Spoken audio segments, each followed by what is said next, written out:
When my servant, my slave ask you about me, tell them I am near. Then I am near.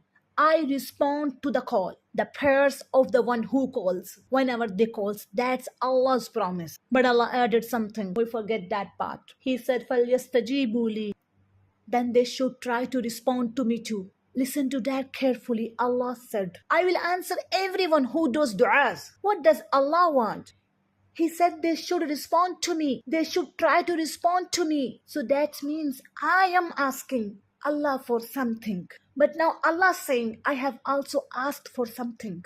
I have also made some demands. That means that I have to know what Allah is asking for. I have to study Allah's book. I have to let Allah speak just the way I am speaking to. Allah is also speaking to me. He also wants something from me, and He's saying, I am doing my part. I expect you to do, at least try to do your part.